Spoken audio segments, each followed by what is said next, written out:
Stephen A., I know you hate Thursday night football, but we've got a good one tonight. The 9-3 Chiefs host the 10-2 Raiders in Kansas City. This game will get a long way toward deciding who wins the division. Right now, Kansas City is one game behind Oakland in the AFC West, but they already beat the Raiders this year at the Black Hole. We know Arrowhead's a tough place to play. Vegas sees Kansas City winning by 3. Max Kellerman, yeah. What do you see? Who wins tonight? I think Kansas City. And I know the Raiders are a hot team right now, and I've picked against them occasionally this year and underestimated them for part of this year, and they've proven me wrong at times.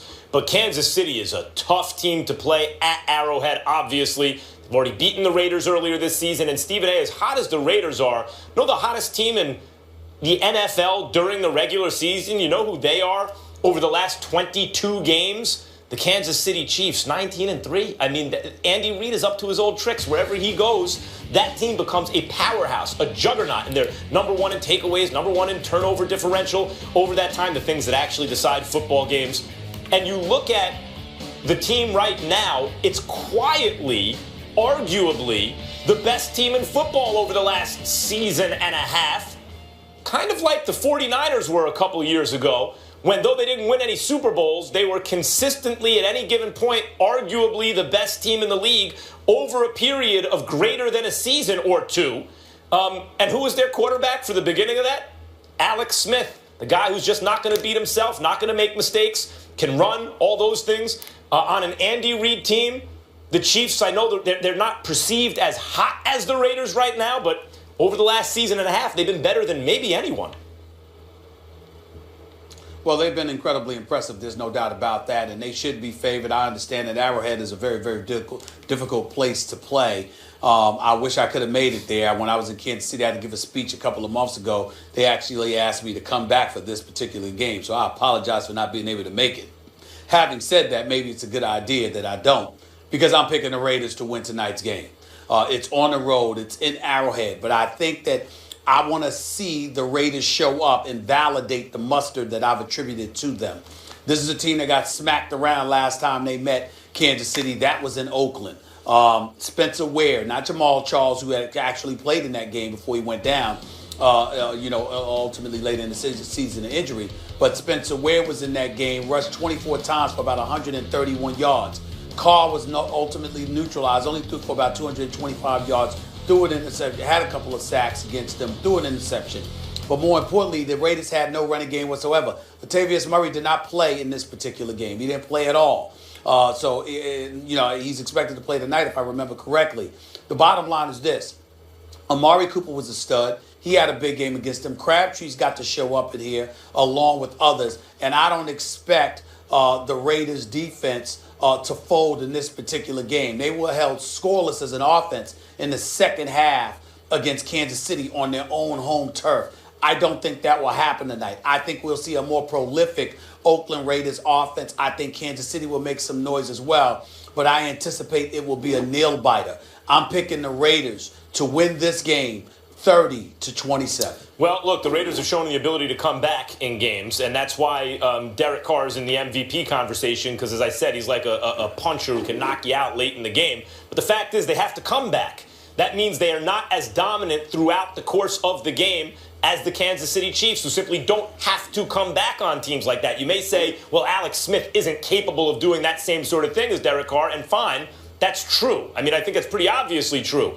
But he doesn't have to when he's playing on a better team and playing mistake-free football. I mean, that's how they're winning these games. And so I get the kind of sentimental attachment also to the Raiders. You know, the Raiders are one of those teams, and you see them in every sport at every level, Notre Dame in college football. When they're good, people wish that they are maybe better than they actually are because you want them to be. They're a national team. And maybe the Raiders are. I still think they're a year away. I see Khalil Mack has really not anything that he's doing. The way they're using him has exploited him to his best advantage. And so they are even a different team on defense. But I don't think that means they're better than the Kansas City Chiefs right now. And I wonder, not in the playoffs, I don't think Alex Smith, because of what I just discussed, is as good a playoff quarterback as some others.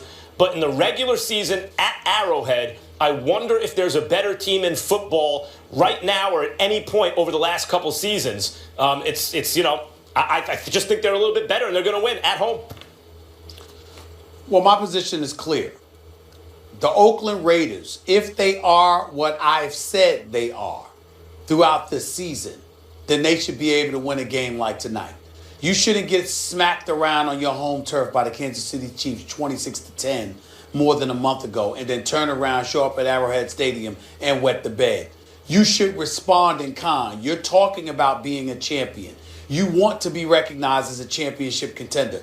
This is the kind of game you show up for, particularly if you're Derek Carr and you're an MVP candidate. You don't go scoreless in the second half. You don't sit up there and be impotent offensively. You've got to respond to the challenge. You've got to answer the bell. I'm not in any way saying that the Raiders are definitively better than the Kansas City Chiefs. I'm saying, because I know that Kansas City is playing phenomenal football, they're finding ways to win themselves. I am saying I believe in the Oakland Raiders.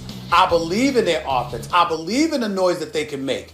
And because of that, I'm picking them to win a game like this. Kansas City is favored. They're on their home turf. It's a short week where I think both teams can end up displaying a little bit shorter for the Raiders, actually. And I'm going to roll with the Raiders. Yeah, it's a little bit shorter by a couple hours for the Raiders, if that makes a difference, which on a short week, maybe it does. I tend to think it makes a marginal difference. Every minute counts on a short week. Number one, as I mentioned, in turnover differential. Number one, in takeaways. Everything else is noise, really, in football. It all cancels out.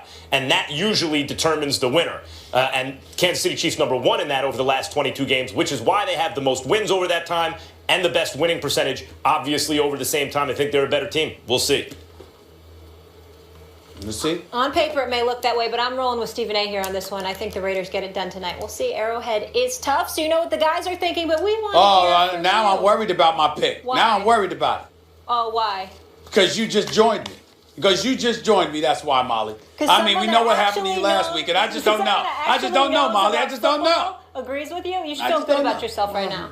You should feel more confident. How are your Cardinals doing, by the way, with the Super Bowl? Sorry, a lot of people thought the Cardinals had the best defense going into the season. Enough of you two. Forgot about that. We want to hear from you guys. I am done with both of them. Who do you think is going to win the huge AFC West showdown? Tell us on Twitter. We'll share those results a little later in the show. Everybody's got jokes today to film themselves. Odell Beckham was not happy after last week's loss to the Steelers, and it's not because of his own performance. Don't miss the latest OBJ comments on the officials. That is next. Odell Beckham Jr. was livid after the officiating in the Giants' loss to the Steelers this past Sunday, and he made it known post-game. Now, ahead of the big NFC East clash with the Cowboys, he addressed the ref situation yet again. It doesn't surprise me. Like I said, everybody knows what's going on the field. Everybody could see it. Stevie Wonder could see it. It is what it is. You can't do anything about it. There's no point. I don't even know why. I shouldn't even have brought it up because it's always a lose-lose situation, bringing something up. Either you're speaking out on it and now you're trying to defend yourself, or the other way around, you're complaining. So either way it goes, I should have probably never brought it up. It's really irrelevant. Nothing's going to change. No calls are going to be made because of what I say now. So you just got to keep playing. You know what you're going against. It's the Giants versus everybody, and I wouldn't want it any other way. Max, is it time to tell our boy Odell Beckham Kayate? Odell, you just said I shouldn't have brought it up. It wasn't going to make any difference anyway. And in the previous breath, called the refs blind. Here's the thing about Odell Beckham. The answer, Molly, is yes, and Stephen A. is yes. He needs to shut up. And I'm not saying take the fuel away from whatever he needs to get himself amped up to play. He's got to be true to himself. But in terms of calling out the refs, shut all the way up. Odell, what are you doing? Stephen A., he's already, and we've been back and forth about this, he's the best receiver in football. And by the way, I think if you put everyone on a lie detector test, they would all say the same thing. Damn it, I hate him. But yeah, he's the best. I know respect to Julio Jones and Antonio Brown. They're beasts, I get it. But I think Odell's the best. Can you imagine for a second if he shut up and just worried about balling instead of all the other stuff? And I don't just mean as a distraction to the team or whatever. He's not getting calls. He didn't get that one.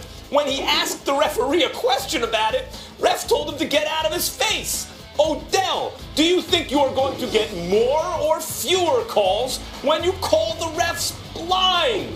Smarten up. What are you doing? Already everybody the best. If he just quieted down and maybe got a couple of those calls, he'd be even better. I don't know why he continues to do this. I disagree with you. I don't mind him talking at all. I mind the temper tantrums. He doesn't need to be going to the sidelines and kicking stuff and throwing stuff and knocking the net into his head, and all of that other stuff. He doesn't need to be doing that. But him voicing his concern about unfair treatment, I really don't have a problem with it, Max, and I'll tell you why.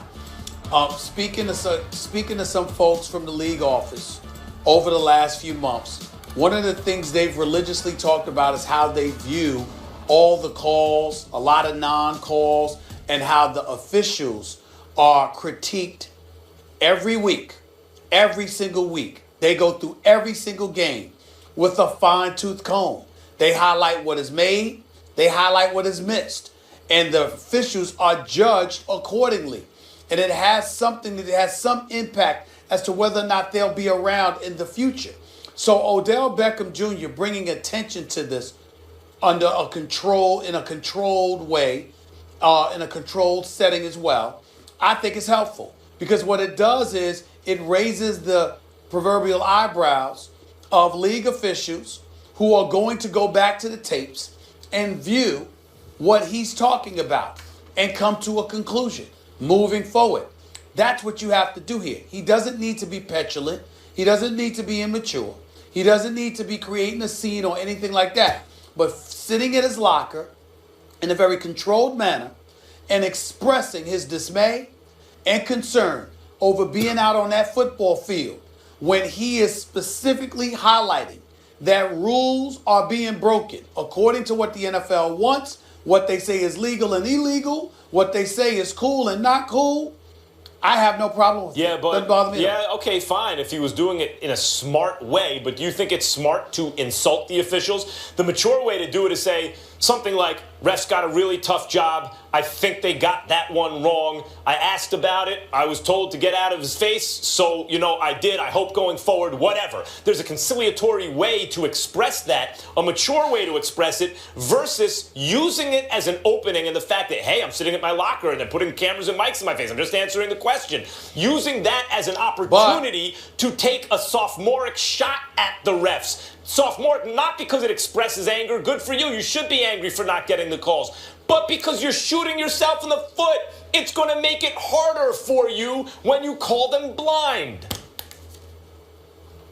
Yeah, but you didn't sit up there and talk about what he said. You said he should shut up. He shouldn't say anything. I'm saying to you, you don't insult the officials, and you don't you don't perform temper tantrums on the sideline.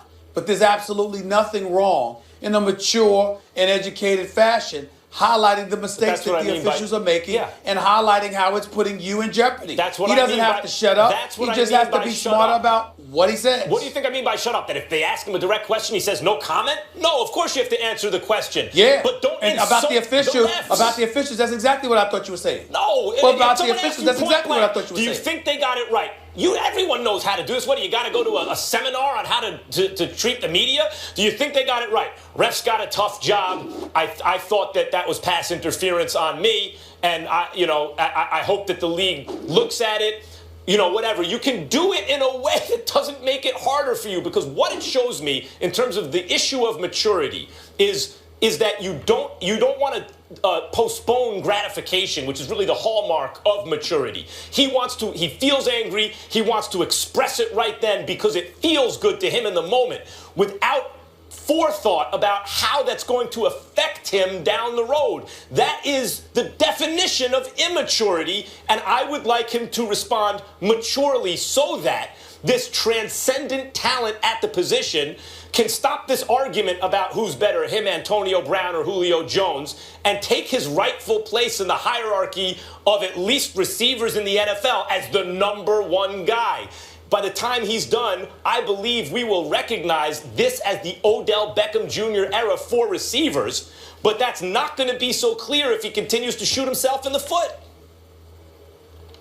Question was whether or not he should shut up. I answered that he shouldn't, and I feel that way because I think the more he talks, the more it highlights what the NFL should do to hone in on these receivers. This dude is a superstar talent. He's legitimately box office. It might behoove the NFL to want to protect him instead of being arrogant enough to think people are going to watch their product anyway. Hope so. Hope so. I'm a Giants fan. I'd like to see them do well. You're a Giants fan? As of this moment, I've played in as many playoff games as Odell Beckham Jr. I told Odell and Victor Cruz last night at the game.